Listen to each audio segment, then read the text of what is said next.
Hi everyone, welcome to this week's episode of No Such Thing as a Fish, which was recorded when I was on my holiday. So Anna, I presume you have someone else in my place, not just a cutout of me. Nope. We had a little hand puppet of you and then did insulting northern accents the whole way through. It was actually more enjoyable.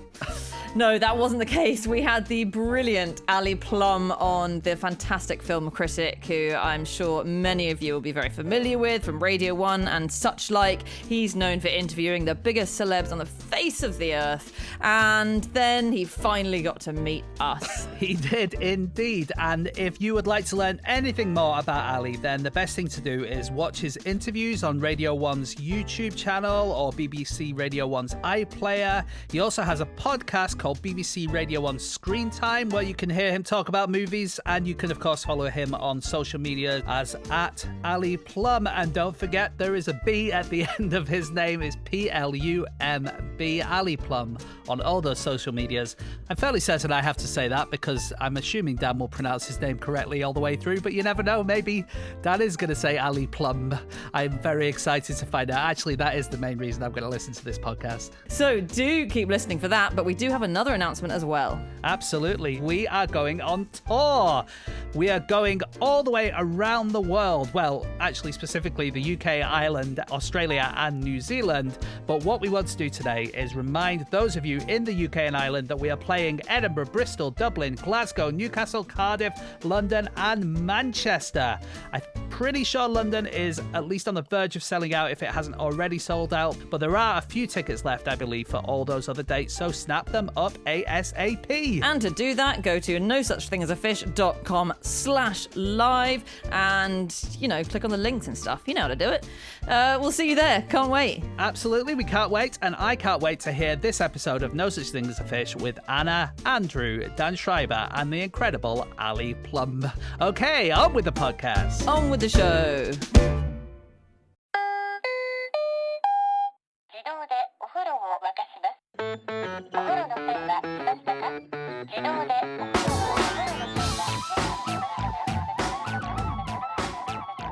Hello and welcome to another episode of No Such Thing as a Fish, a weekly podcast coming to you from the QI offices in Holborn.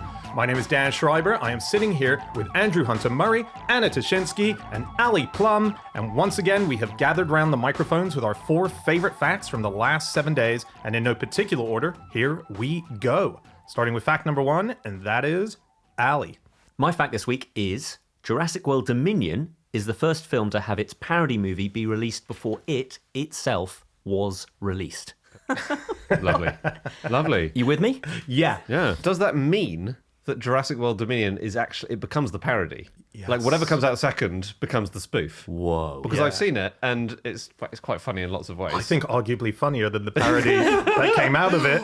And that's a sick burn because I love the director. I will say yes, that the bubble fails to give as many lols as Jurassic World Dominion. But it is the bubble we're talking about. This is a Netflix movie that somehow came out in April 2022, whereas Jurassic World Dominion came out in June that same year. Nice. And the reason why it happened is essentially because of the pandemic. And the idea of the bubble is that you have a group of actors in this meta comedy trying to make a movie, except everyone keeps getting COVID. And they're inside this bubble, hence the bubble. And the movie they're making is the 6th in a franchise of a sci-fi, sort of horror, sort of adventure, dinosaur movie. And it's called Cliff Beast 6, Battle for Everest, Memories of a Requiem. Needless to say, and it's from Judd Apatow, and it features the likes of David Duchovny, Leslie Mann, Kate McKinnon, Pedro Pascal. And is it not good? That's a great cast. I can only say that the first half hour is not good. There it is. There it is. I am built to love everything Judd Apatow does, so I did like it, but I can see arguably it's not his best. Wow, that's the biggest slam you've ever given anything, Dan. Wow. Yeah, that's a sick burn. Yeah. Ouch. You should be the film critic. I know, right? Take over. Yeah. I just find these weird coronavirus glitches, now that we can sort of find it funny, quite bizarre. For example, Billie Eilish won an Oscar for Best Original Song for No Time to Die before the film itself came out. Right, yes. Because she was eligible to win for that year. Because the song was actually released as a single prior to, so it had to be in the year of the Grammys. But she hadn't already She hadn't written the song, and then they said, that'd be an incredible name for a Bond film. That wasn't it, was it? She'd been contracted to the head of film. Okay, I don't know how it works. Parody movies go back a long, long way. Oh, This they has do. got a beautiful history, and the earliest that I could find, and it certainly comes up at most lists as the opening one, was a movie that came out in 1905 called The Little Train Robbery, directed by Edwin S. Porter. And so it was a parody of a 1903 movie called The Great Train Robbery, which was also directed by Edwin S. Porter. Nice. He parodied his own movie. Maybe it's easier to parody if you've got the inside track. Yeah, and you're not going to really annoy anyone because you're the person you're annoying. But actually, it says it's a parody. I would argue that he was almost making a kid's version. Well, it's the same film, scene for scene, except starring children. Yeah, with kids. It's Yeah. Bugsy Malone, right? I think it sounds really... Have you not watched it? No, I haven't. Is it good? It's only 12 minutes, mate. Yeah. I was don't have watching time for the that. first half hour of The Bubble. I did not have time. It is. I mean, is it good? It's made in 1905, so you've got to take it for its time, haven't you? I looked at the reviews on IMDb and someone's like, 3 stars. Nah, it's not quite his best work as a parody. And you're like, come on, buddy. Where are the guy zingers? invented parodies in film. The director of the Great and Little Train Robberies changed his name because he was born Edward. And he changed his name to Edwin Stanton after the Secretary of War under Abraham Lincoln, which I think is niche anyway. Hello. The ladies love it. And sort of 40 years later as well. Yeah. Yeah, absolutely. I did find out... Was he trying to pass himself off? You might have seen my earlier work in the Civil War. One of mine. One of the early funny ones. But yeah, it's very good. And they hold up the train at the end, as they do in the 1903 Great Train Robbery. Yeah. But in the kids' version, they just get sweets and sort of toys off them. I love it. By the way, on the earliest incarnation of a certain kind of movie, we're talking about early parodies. In 1900, so that's even before the Great Train Robbery and the Little Train Robbery, the first appearance of Sherlock Holmes as a character on screen was in a very seriously short that came out again at the turn of the century. And that was a parody of the concept of Sherlock Holmes knowing everything, because it was one of the first trick cinema shorts where it was cuts in and out, things disappearing, and it was Sherlock being baffled, and that's why it's called Sherlock Holmes Baffled. And that's the first time anyone ever saw Sherlock Holmes. And as a result, his popularity has meant that he's been the most seen character, almost inarguably, across the history of cinema and television. Wow. That's cool. Because he's there at the very beginning. 'Cause Yeah. Everyone who's ever seen a screen will have Understands. seen a version of Yeah. Sherlock Holmes That's right. on screen at some point or another. That's extraordinary. That's very cool. I just find all this stuff brilliant. fascinating. And again, it's only 30 seconds, so maybe it'll be on a TikTok soon. Yeah, right. I won't find the time. I'm sorry. I'm just so busy. So was Jurassic World... Wait, what was it called? The real serious film? Jurassic World Dominion. Jurassic World Dominion. And I do want to kick the tires of this fact a little bit, because I'm aware that there are more direct parodies in the universe, right? So Hot Shots is definitely a parody of Top Gun. Yes. There's loads of other stuff going on in there, but you can see the direct parallel. Here, when it comes to The Bubble and Jurassic World Dominion, it's the sort of bubbliness, this coronavirus, that's the parody. And the parody film seems to be within the film The Bubble. You've got it. So it's sort of double meta. And this reminds me of one of my favourite jokes, I think, in any movie, which is in Hot Shots Part 2. Oh, beautiful movie. Now, in this film, Charlie Sheen and Martin Sheen both appear.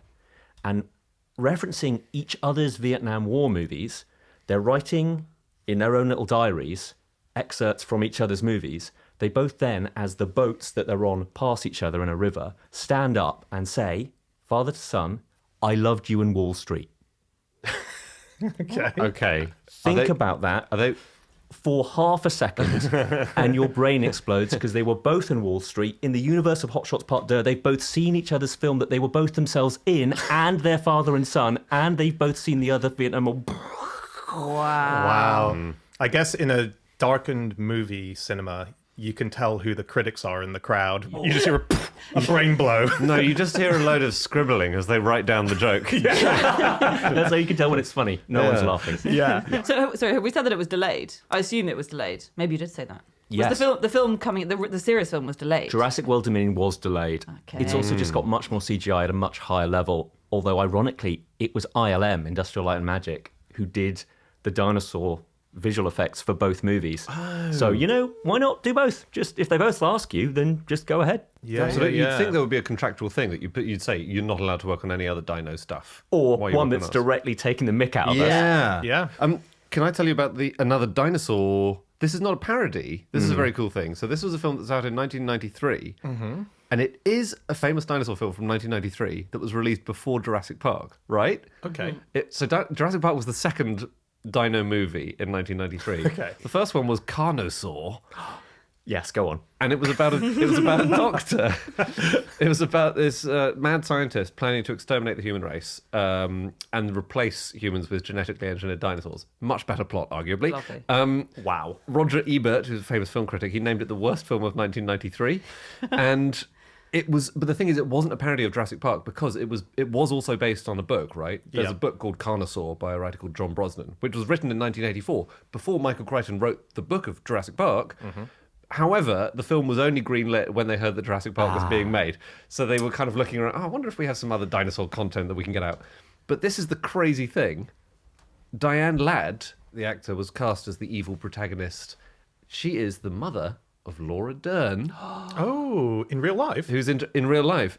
Who's in Jurassic Park. Jurassic She's the Park. lead of Jurassic Park. Wow. Yeah. That's So that a was great a link. casting coup to say, let's get your star's mum to be in our... And then there's that scene in Dominion where they're passing each other in a boat. There are so many dino parodies, though. It seemed to have spawned so many. Like Jurassic Park is such a cultural phenomenon, and it's so easy, like a Bond movie, to go, right, I get it. Welcome to Jurassic Park. There's an old man with a cane, Mr. DNA, all this stuff. Yeah. Here are all real names of real dinosaur parodies. The Jurassic Dead, because they've come back from the dead, because one of those evil scientists has managed to... The Jurassic Undead, it should be. Yeah. But that sounds good. That does sound good. Well, it sounds good. The Jurassic Games, it's like the Hunger Games, but with dinosaurs. Lovely. I'd watch that. Yeah. And this is my favourite, and it knows that it's dumb, but it's called the Velocipasta, as in it's a vicar Brilliant. who has the ability to turn into a velociraptor and kill evildoers when he can't control his anger, sort of thing. But the punny tagline is godlike, man of the claw. Hold on. Ooh. Give me a minute. Wait, he's not done. He's You're not not done. He's not Sorry. Man of the cloth. Correct. Man of the claw. You can't interrupt people mid-joke. I would put that on Ali for stopping that long mid-joke. I think after Man of the cloth is good. That's good. Great. How are they spelling cloth? They just... I think Ali made pretty clear it's spelled claw. Hyphenated. But it was a fake trailer that you'd see on YouTube, and then someone said, this is actually pretty good fun, and they went, well, let's get like 10 grand and make a movie out of it. No. So let's not pretend like the Velocipasta is trying to be the next Jurassic Park. It knows it's dumb. Do you, as part of your job, which is in film criticism, have to watch all of these? No, I think there needs to be an audience desire for my thoughts on the Velocipasta, Right. and if there isn't, then I don't feel the obligation. I bet there will be now. It just sounds so good. Dan, have you heard of the film Caveman from 1981?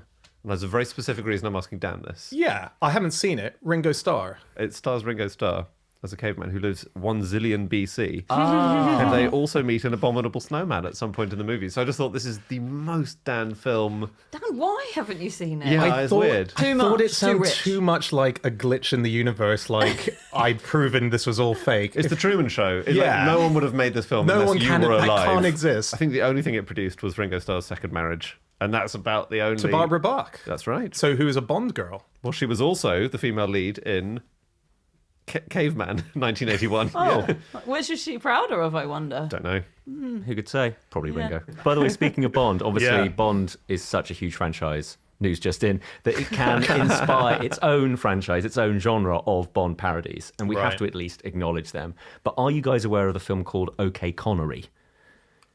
Oh, It's also called Operation Kid Brother. Yes, it's so good. And what happened here is that Sean Connery's brother, Neil, got into the press for, and I think it was like the Mirror or something, for being fired from his job because he lost his tools. This was a little bit of news. Bond's brother loses tools, loses job, all this sort of thing.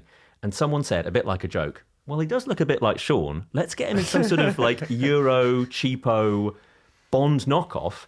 And it got called OK Connery because when they were giving him his first notes for the audition, they kept going, OK Connery, OK Connery. Anyway, so that became the movie. And what I love about it is that it is dreadful. But also it features Bond stars that came back to appear in a Bond spoof. Right. Which happens quite a lot. Johnny English has two in the form of Rosamund Pike and also Olga Kurylenko. And they have said, and it was, I think, Lewis Maxwell, that she got paid more for OK Connery than she ever did for her work as Moneypenny Really? on the Bonds. Wow. Now, I think she was sort of saying it as a joke, but you have to watch OK Connery because he was, so sorry, Neil, so bad at it. Right. An American voice actor had to come in and dub his lines. So half the reason why you hired him just got removed at the last minute. That's so funny. You must look it up. So someone doing an impression of Sean Connery. Oh, not even. It's just an American voice. Oh, right. Oh, Okay. so they didn't ask him to pretend to be Sean Connery. Hello. Right. Do you like when the relatives of the main stars get brought in for these kind of things? You'll know this, Ali. I'm pulling this out the top of my head here, but Toy Story, the merchandise, the toys. I think it's Tom Hanks's brother who does the voiceover for the toys themselves. Not Tom Hanks's brother who had a handkerchief company. That's his son. that's his son. That's his son. Tom They're a Hanks- high-achieving family. Poor Hanks family, like poor Tom with this cottage industry around him of people. Hanks, a chief. Yeah, He's not yeah. entirely insane, but it is very Yeah, bizarre. yeah. Well, there's a lot Exactly. of nepotism in the film industry, like anywhere else, isn't there? Actually, speaking of Bond spoofs, Austin Powers, the actor who played Mr. Bigglesworth, The cat? the cat, who was an actor called Ted Nugent, but he has I'm so confused. So this was a cat called Ted Nugent. Yes. Oh, right. got it. Okay. who played Mr. Bigglesworth Okay. Funny name. very well. I'm sure. Oh, So, nailed it. very talented actor. But then he's got two nephews. Don't know how talented they are. They're called Hairless Potter and Skinned Indiana Jones, and they are also actors now. But you do have to wonder: is that pure talent, or is that, you know, yeah. the nepotistic connections that have got you there? Indiana Jones is an absolutely rank name. I'm sorry. It's a brilliant good. pun, but it's horrible. Is it one of those little hairless? Yeah, because It's like a Siamese. Yeah. Oh, God. It's not healthy. I have a bunch of terrible but also funny Bond parody film titles. Oh, great. please. These are all, quote unquote, real. Never Say Never Mind, The Swedish Bikini Team, Dr. Goldfoot and the Bikini Machine, Agent 077 Mission Bloody Mary, Kiss the Girls and Make Them Die. That's arguably just a good title. It is a good title. Yeah. All the others sound like they're made by very early AI. You know, extremely early AI that hasn't quite got it.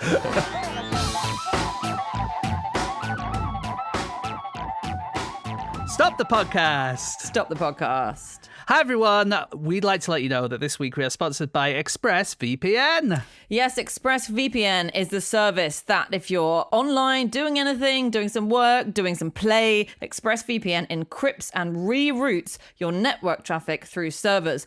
All that means is everything you've looked at on the internet, it stays private between you and yourself. Excellent. There is a thing called the Hawthorne effect, which I'm not sure if we mentioned on Fish, where there was a load of people in a factory and they were working, and the people who ran the factory wanted to see if they could improve their output.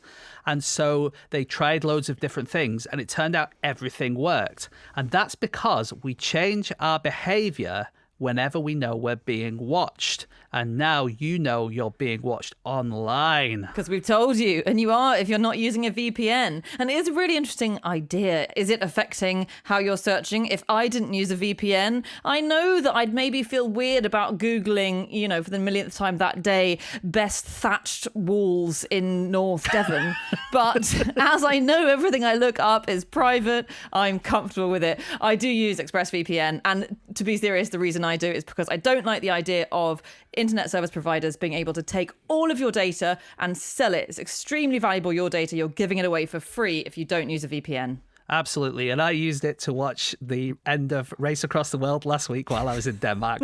So there's lots of different ways that you can use it. ExpressVPN is the only VPN rated #1 by CNET and The Verge. It works on all platforms. You can use it on your laptop, on your mobile, all sorts of places. And you can start protecting your online privacy today and get 3 months of ExpressVPN for free just by going to expressvpn.com/fish. That is right. So to get 3 3 extra months of ExpressVPN for free. Go to expressvpn.com/fish. Okay, on with the podcast. On with the show.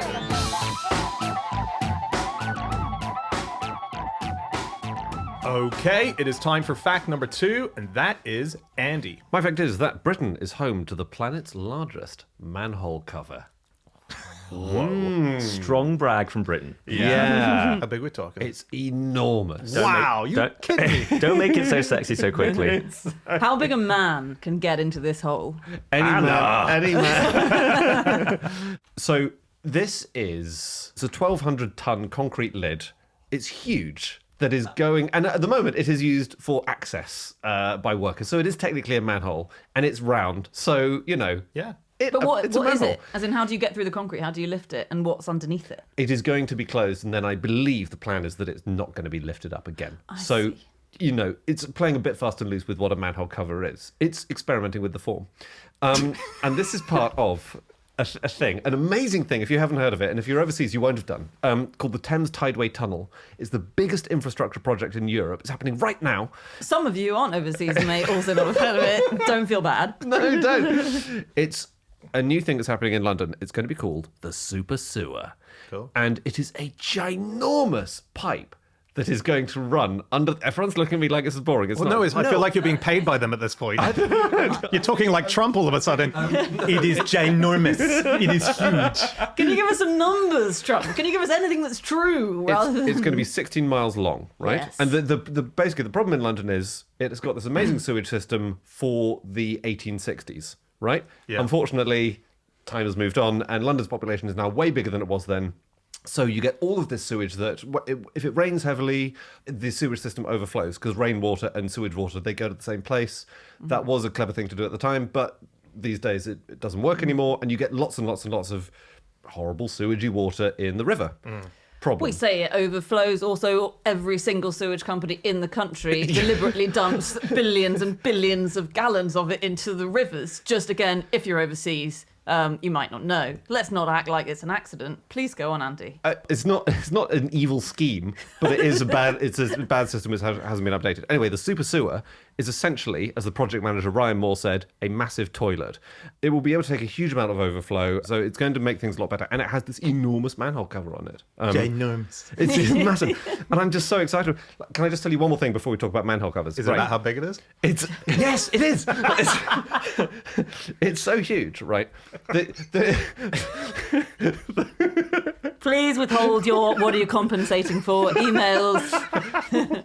It's funny, isn't it? Because I've been on a quest to find the most boring thing interesting, and I think now I might have got there. Ali actually checked his watch a second ago. This is someone who's been dying to come on our show. He's been listening to us for 10 years. Right, so the huge falling down pipes where the overflow water is going to smash down, they had to be designed specially because if you just let the water pour into it, it would smash into the bottom and erode the base of the thing. Yeah. So it has to be kind of channeled around these huge, great, massive cathedral pipes. What do you mean? Goes around in a spiral? Put in a vortex, bubbles put in. Oh, like an awesome a water slide, It would be the most disgusting water slide you could possibly imagine. Please, field trip. Yeah, absolutely, yeah. And it's all about to be sealed off. Humans won't go in for the next 10 years because it's So all going if to be you want robots. that ride, get there now. Absolutely, yeah. And it's opening, I think it'll be fully open next year. But basically, it's just an amazing thing. I found out that sewage moves at about walking pace. Wow. Isn't that a nice idea? That is nice. So the way it's... Hang on, is it?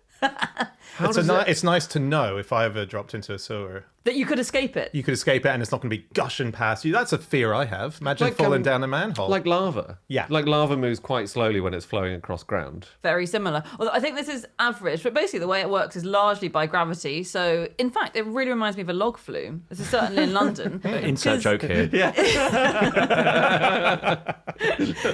Let's take a photo. London's most real log flume. I don't want this on my keychain, actually. It saunters at walking pace down because it gradually slopes downwards, the sewerage system. Right. And then once it's got as low as it can go, lower than anyone wants to dig, then it's pumped up again, like on a log flume. So you get on the ramp and it's tick, tick, tick, tick, tick, tick, tick. You get up to the top and then it flows down again. That's interesting. Yeah, very fun for the little bits of bits of poo. Yeah. What a sentence. Fun Good ride. stuff. Manhole covers. There's a thing that I had never heard about before, which is that they were one of the most notorious questions that you would get asked if you were doing an interview for Microsoft. Ooh. Yeah. So the question, you'd be sitting in your interview with Microsoft and they would say, why are manhole covers round? That's the question. And you have to give an answer. And it's part of these lateral thinking questions that these huge corporations have become famous for. So people around the world have submitted the questions that they were asked from Microsoft. A summer intern candidate was asked, devise a way to make sure there is always milk in my fridge. I'd like that. Big fridge. Let's sort of have a field in there. Maybe some cows. Yeah. Lovely. Cow in the fridge. Oh, just put a label saying fridge on the cow. He's got it. No, you can't make something. Call your cow fridge, your pet cow. yeah. It's Yeah. called fridge. She won't mind. She won't. There you go. Doesn't like if I put a label on you saying genius, Andy, does that make you a genius? So if I'm labelled that by you, it's not for me to say, but it's not for my fridge to say whether it's a fridge or not. I'm saying that's like if I gave that You've answer, got the job. You've got the job. You've got the job. You've In got the fact, job. you're now running Microsoft. Yeah. Gates is going to resign. We'll do a press conference later today. We're going to say we found the better answer. Yeah. Give us another one. Okay, here we go. The infamous clock hands question. This is what a software development engineer candidate was asked. How many times do the hour and minute hands of a clock overlap in a 24-hour period? Okay. Rename the clock. If it's a stopped clock, they won't overlap at all. I karate kick my way out of the room. Throw the clock on the ground. Yeah. Peace out. Right out on Fridge the Cow. We're buying Apple. Yeah, great. Our watches are all digital at Microsoft. Nice. Who keeps letting this guy back in the room? I was going to say, interviews always go well when the interviewee is going, duh. Oh my god, this is going to be so annoying for you guys. I haven't got the actual answer here. Yeah, because most of them, I forgot to notice that had an actual answer you could give, because most of these are hypotheticals. You know, how do you fill the milk Yeah. in my fridge? By the way, on the round manhole thing, Yeah. there's loads of answers to it. Yeah, if you were giving genuine answers, there's no... One which is so obvious, you go, oh yeah, duh, is that there's that noise again. You take it off and you can just roll it easier. Yeah. If you need to move it, that's easier to move than a square one. You go, well, obviously. Also, it can't fall in because if you have a little rim, the edge means it can't go in. It just kind of stays there. Like, there are loads of reasons, but if someone asks you that question point blank and you're not expecting it, you just go, because they're round. Do you know how people steal manhole covers? Because this used to be a thing of they're very valuable for scrap. They're big, heavy things. They're made of metal. Yeah. Scrap metal's valuable. This is so clever. There are some theft vans, right? Theft vans. Theft vans, scrap stealer vans, which have how do they do it? Well, they park over it. They have their own manhole in the bottom of their van, and then they pick it up and replace it with a He's got fake- it. It's not that clever. It's quite clever. I've got it. Magnets. Really big magnet. Ali, we've already had the answer. Oh, I see. I've What not are you got the doing? job. You're hanging around outside Microsoft HQ. I've waited a whole day and I counted the number of times the hands. No, that is okay. That is interesting. That's So if you cool. see a van parked, it's probably stealing a manhole cover. it. Can I just say the most? I just think the most incredible thing about manhole covers that I didn't know is that they're always exploding. In New York, a manhole cover explodes every day. Explodes off its manhole into the air. Oh, really? Yes, every single day on average. How many deaths do we get? Some deaths. Yeah, that- Really? I think the last one was 2008, but a lot of injuries. And it's especially in January and February. And it seems to be this combination of old wiring, and then there's rain and snow melt, and then salt spread on the roads to stop ice gets in, and that's all corrosive and electrical, and it creates this massive explosion. So, like, there was a guy sitting in a parked car recently who he heard an explosion, and then his car lifted off the ground. Wow. And then it shot back onto the Jeez. ground, and he legged it and then watched it explode. That would be just the comeuppance for somebody trying to steal a manhole cover. They go, right, Yeah. we've nearly got it. Blast!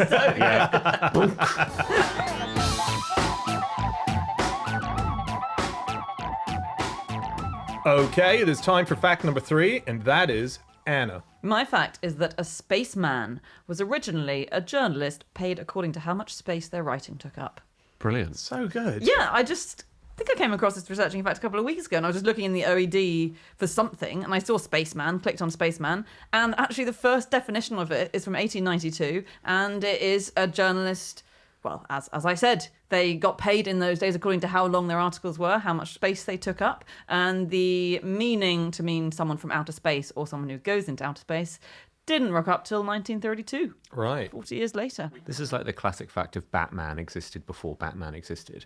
What does that mean? I.e., a Batman is somebody who would help like an officer in an army. Yeah. Oh. And then later we have the understanding of what a Batman is. Or a valet. So is Batman a parody? That's right.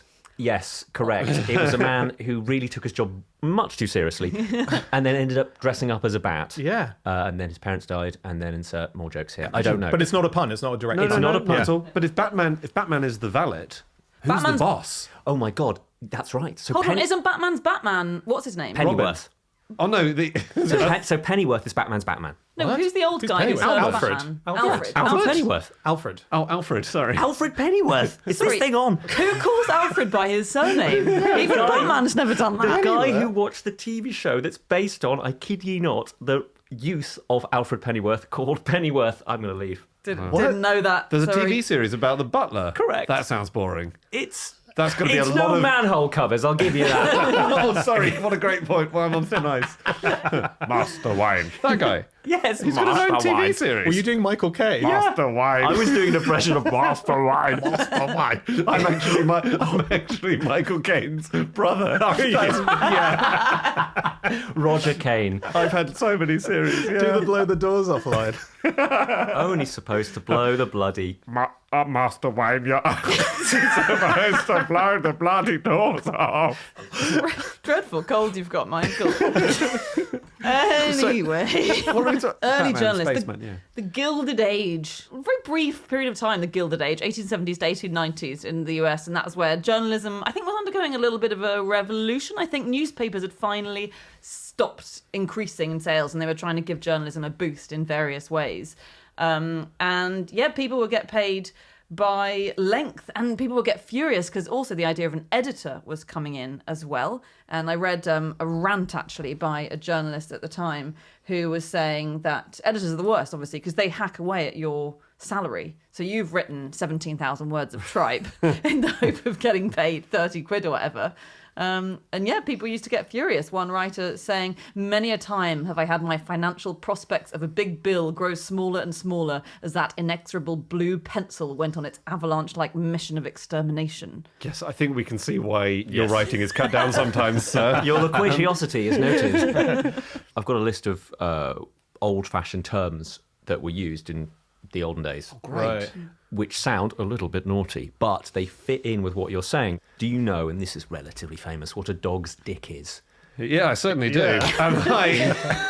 A dog's dick or a dog's cock or a screamer or a shriek. I normally say the word screamer. It's one of those big exclamation points at the end of a headline. Lovely. There are other words like fudge box. Is that to mess with the facts? That is a small area you kept free, the sort of fudge box that you could sneak in just at the last minute. Oh, right. So when people literally said the phrase "stop the press," they'd use that fudge box and then shove it in, and That's then great. you could have things in after the deadline that could be fudged. Like how Right. you always think that the Ivy restaurant's fully booked, but they've always got a couple of tables on reserve in case. Very Rowan Atkinson relatable. walks in. Very relatable stuff there, Anna. Am I right, guys? If I had a nickel for every time. Well, that's the thing. The sort of empty stuff being filled in later. I didn't really realise the precursor to newspapers is basically the Substack model, which is newsletters. Right. So before papers, you would subscribe to a newsletter, which I really like. Really? And it And would it was- be delivered personally to you. Yes, it would, and it was handwritten. You would get a handwritten letter rounding up interesting events. It was basically like news as gossip in a way. But there were hundreds of clerks who would write these out, and sometimes in your newsletter, the handwriting would change halfway through because there'd been a shift change or something, and the next person would come in. And they were formatted like letters, some of them, and they started with the foreign news, or they end with local or more recent news. That's amazing. So I mean, circulation can't have been very much. I wonder how many letters each For handwritten, scribe would write a day. And you might share a subscription with your neighbour because they're really expensive. So you might club up, with a pal. And other newspapers were limited by official licensing laws. The government restricted newspapers very heavily until the late 17th century. So this was a workaround. Right. There's another term, just jumping back to Ali's terms, called yellow journalism, which was back in the 1890s as well. And this was, and it's kind of almost the start of where newspapers started sensationalizing things and exaggerating headlines and bending fact into what it's not for the sake of getting newspapers sold. And yellow journalism was named after a comic book that used to appear in one of the newspapers in America, where the character was called the Yellow Kid. And he was a bald-headed kid. His head had been shaved because of lice. He wore a long jumper that was yellow, and he would always have a slogan on it, which would parody, as it were, the big billboard advertisements that you would get for products. And because they did that, and he would often parody news of the day and so on in the comic strip, that became the go-to term for what these big people like William Randolph Hearst were doing, where they were trying desperately to sell their version of the newspaper. Because when, back in the day, you would go to a newspaper stand, particularly, that's almost a famous image in America, right? Where it's read all about it. And so they'd be yelling the headlines. You go, well, that headline sounds better than that headline. And so you get it. And so it was a war of fake news. Or exaggeration. Or exaggeration, rather, yeah. I didn't know that was where it came from, because you still sometimes refer to the, sometimes one hears yellow journalism it's an old-fashioned referred phrase to. now, but Because it was a time of fake news, hugely. In fact, there was an issue of The Journalist, which I guess is the sort of paper that analyses journalism, in 1892, that estimated that the majority of stories supplied to newspapers were fiction, right, just completely made up. And if you weren't going to make something up, people staged their own things.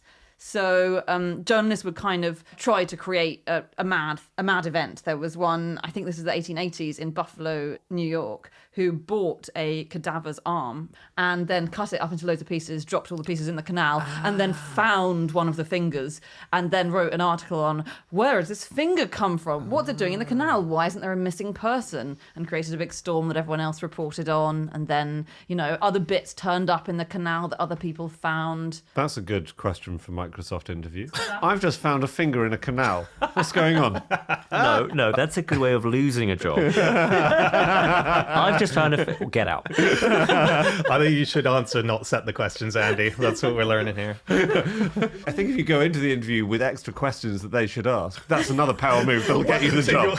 You're answering back with a question of your own. I put it to you, sir. Yeah, when they say at the end of the interview, do you have any questions for us? You'll be like, yeah. Tell me where I got these fingers from. Well, just on Spacemans, quickly, we're talking fake news, and we're talking about the fact that the word means obviously someone in space, but that also in newspapers, I have found a spaceman.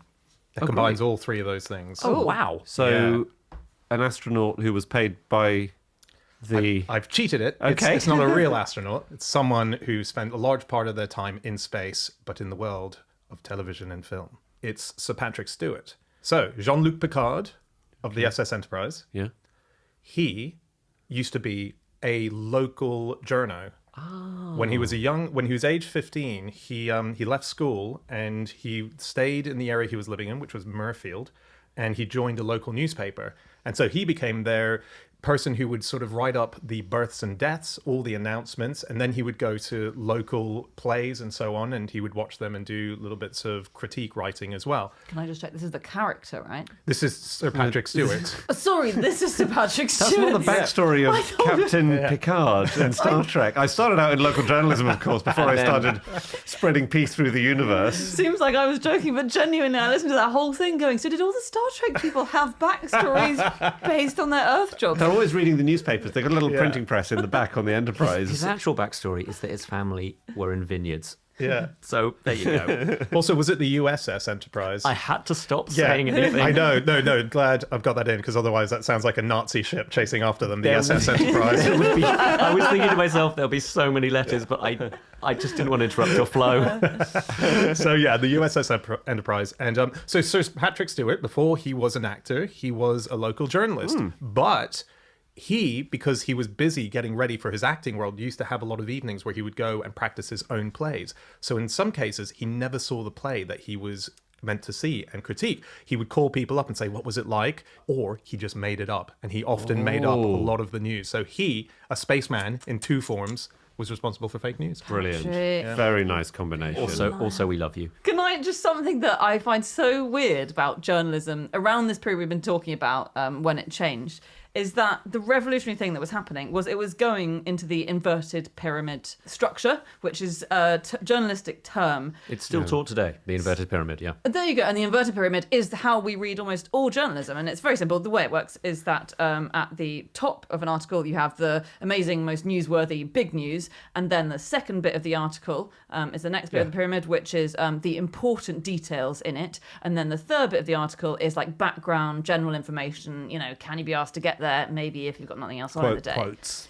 Yeah, exactly. But that, and we're so used to reading stories like that, it's hard to imagine journalism written another way. But I was reading from when it was done in narrative style, where you just start at the beginning of a story and you would move on. And I don't know if you guys have ever read the Associated Press report from April 1865, from the report from Ford Theatre. Have I? Have you ever? What year? This is Lincoln? Sure is. Here's how it begins. This is the story. President Lincoln and wife visited Ford's Theatre this evening for the purpose of witnessing the performance of The American Cousin. It was announced in the papers that General Grant would also be present, but that gentleman took the late train of cars for New Jersey. Hang on, is this a Patrick Stewart thing where he hadn't actually been, but he just wrote it up? You've buried the lead and the president. It's so weird. How far until we get to it? It's third paragraph. The next paragraph is the theatre was densely crowded. Everyone seemed delighted with the scene before them, etc., etc. And then it goes on to say a sound was heard and someone ran across the stage and he said these were... Finally, it's the groans of Mrs. Lincoln first disclosed the fact that the president had been shot. I mean, isn't that amazing? Was there a 3 out of 5, wouldn't recommend. Was there a headline on this piece? That's such a good question. I don't think there was. Because this might have predated big headlines. Yeah, I think this predated big headlines. Yeah. There was no dog stick. That would be inappropriate. No.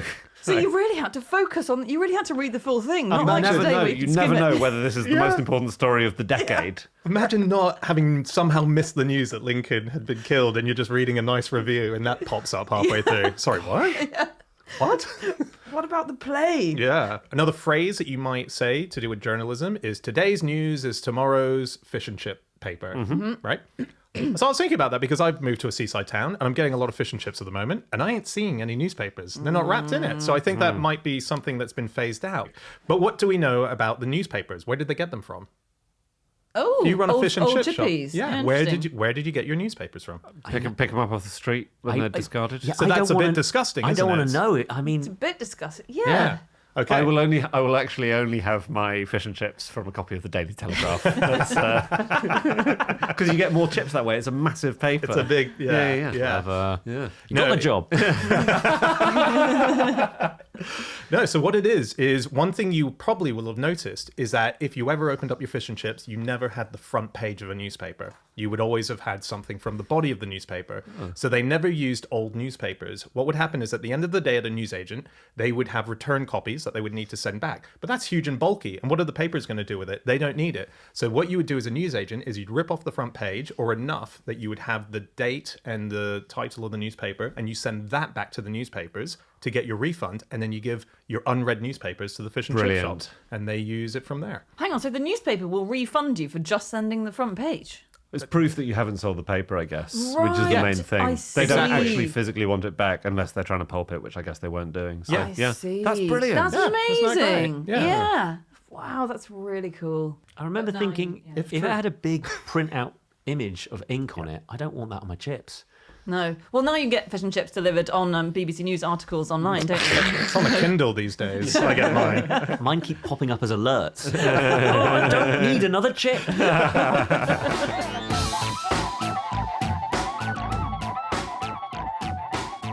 Okay, it is time for our final fact of the show, and that is my fact. My fact this week is that there is a spider in East Africa that really wants to eat us, but because it can't, it finds other animals that have eaten us and eats that instead. Brilliant. Yeah, it's extremely clever. This is the East African spider. It's sometimes known as a vampire spider, and it really wants to eat us. It wants our blood so much, hence the word vampire. But it doesn't have pincers that can penetrate enough. It doesn't want to be killed. It's got all sorts of issues. So what it's done is it's identified that if it instead didn't eat us and then hunted female mosquitoes instead that had just eaten us, it could get the juicy blood out of them. So when you say eats animals, it's mosquitoes mainly, because I read that as, like, I don't know. What, lions? Yeah, a lion is just, and they go, oh wow, the lion's got a really good tourist. I'm going right after that lion. Yeah, no, it's specifically mosquitoes. Hence the vampire thing. By the way, this was discovered in Australia at Macquarie University, and basically they wanted to see what the eating habits of this spider were and why, and so they did that. They put in mosquitoes in there that didn't have any human blood in it, and then they put in female mosquitoes that did, and they kept noticing that it could smell it out. Even by sight, because they Even by tested it sight. two different ways. Yeah. There was one where they put it in front of mosquitoes and let it smell a male, a hungry female, or a full female. Pick the full female, and then it showed them from behind glass like an ID parade. The same thing, a male, an empty female, and a full female, but it couldn't smell them. But it definitely knew. It sort of said, "I want that one." Really? Yeah, it's very like clever. a menu. It's a really clever thing. I like the sound of it. They're really cool. They're also really into smelly socks. That's the other thing. So they... Yeah, explain that to me. Well, it's appealing to mosquitoes. Smelly socks what? contain secretions from your foot which smell good to mosquitoes. So mosquitoes are seeking those out. So the spider is going where the mosquitoes are likely to be.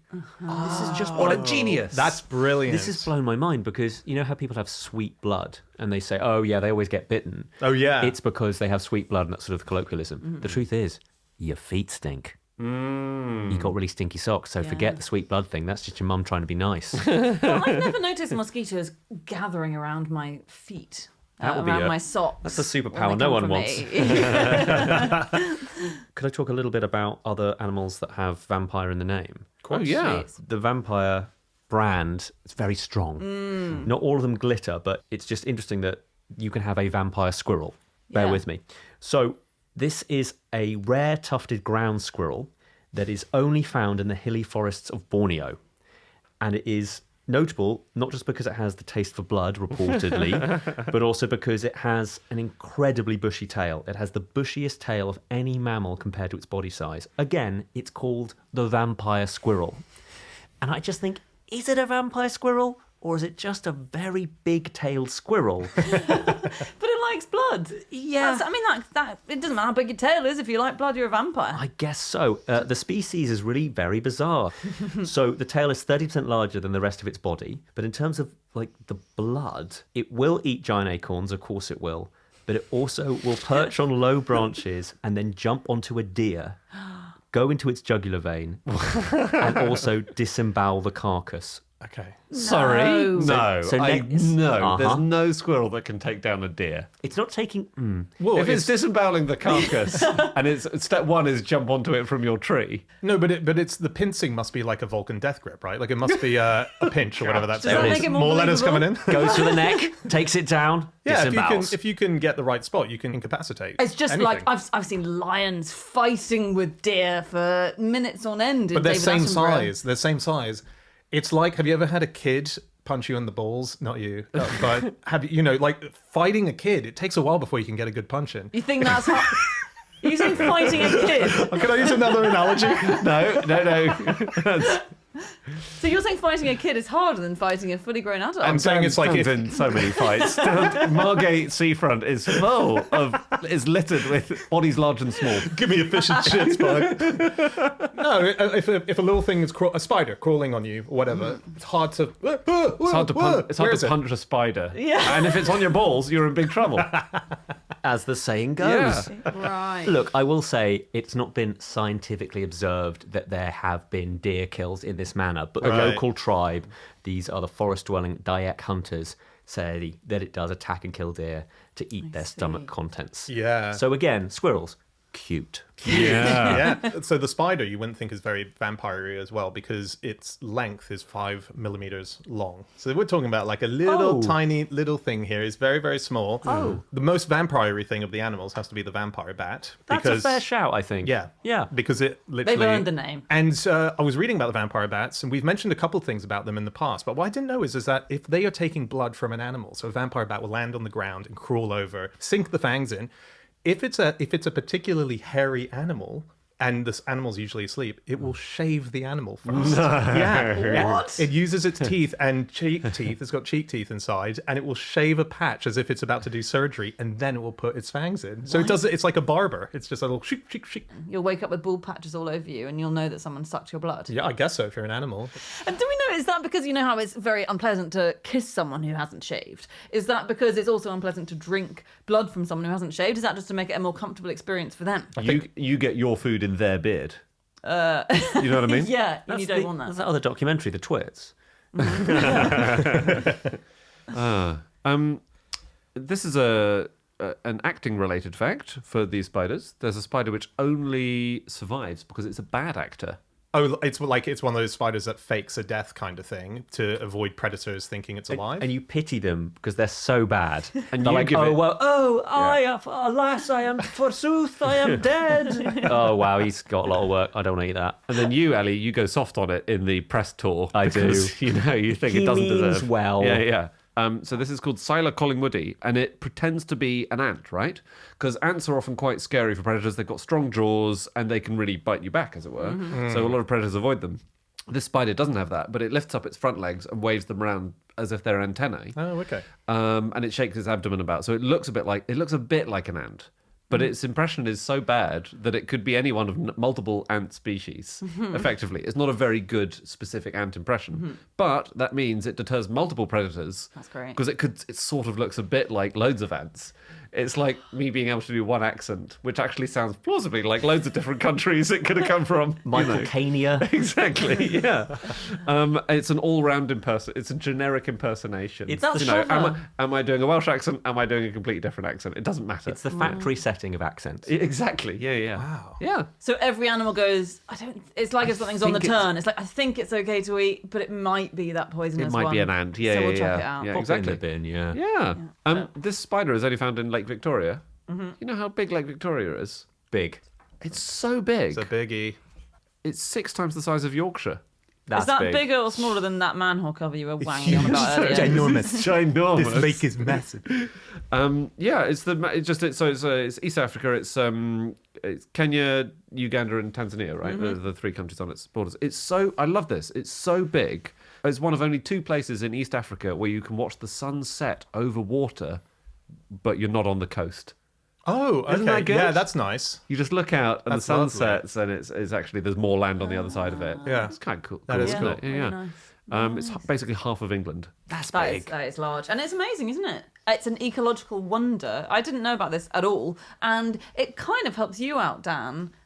Just to update you, Ali, Dan makes references to evolution a lot, and occasionally they are verging on incorrect. But it does help out your evolutionary arguments when sometimes you assume evolution can happen quite fast. Because in Lake Victoria, it's like, zoom. And it seems like we don't really know why. And this is specifically these cichlids. So about 16,000 years ago, there were 3 species of cichlid, which is a kind of fish. You see them in aquariums a lot. There were 3 species of cichlid there. By the mid-20th century, there were over 500 species. And now that is an so incredibly weird. short amount of time Wow. for them all to have shagged, mutated, turned into different species, not been able to. Yeah. And as far as I can tell, one of the reasons it happens so far seems to be that they're quite bad swimmers. So Oh, so they get stuck in specific bits. exactly, Just doing their own breeding. yeah, exactly, They lose touch with. yeah, lose touch Right. with the home planet. How interesting. Cichlids carry their newly hatched offspring in their mouths. That's another reason why they don't breed very much. They couldn't outcompete because it limits your breeding drastically. Rubbish at kissing.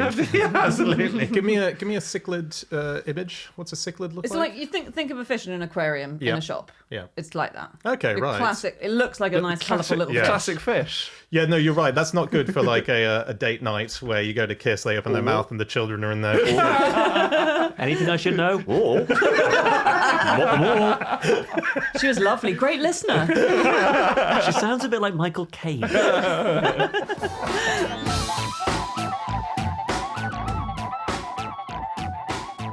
Okay, that's it. That is all of our facts. Thank you so much for listening. If you would like to get in contact with any of us about the things that we've said over the course of this podcast, we can be found on various social media accounts. I'm on @Schreiberland, Andy, At Andrew Hunter M. Ali, At Ali Plumb with a B on the end.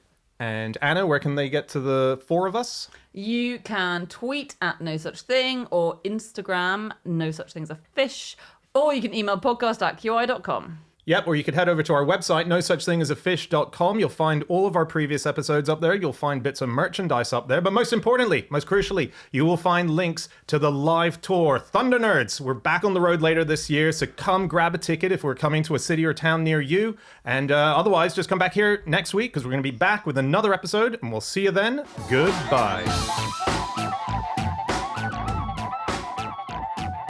Guys, before we go, I've Googled it. So how many times do the two hands on a clock coincide in a 24-hour period? Okay, so the obvious guess was 12 I think it's going to be Or 24. 10. or 24. 24? In a 24-hour period. Oh, sorry, it's a 24-hour period. Sorry. It was in the question. You're out of the interview I'm process. so out. Yeah, get your stuff and leave. Ali and I are still in it. Always read the top of the exam paper. I need final answers, guys. 22. 23. 22 for Andy, 23 for Anna, It makes no sense. I'm just going to split the difference. 22.5. 22.5. Yep. Okay. That was a terrible idea. I'm out of the bloody... There we go. Bye. The answer is 22 times. Andy's right. The hands coincide at times 12 o'clock, 1:05, 2:11, 3:16, and so on. Every 65 minutes, not 60 minutes. They coincide 11 times in 12 hours, therefore 22 times in 24 hours. So when I thought it was 12, then I was right with 11. But because I was so stupid, I didn't even listen to the wording of the question. And that is how you don't get the job. And that's why Andy is now working at Microsoft. Thank you very much. I cannot excuse why I made my guess.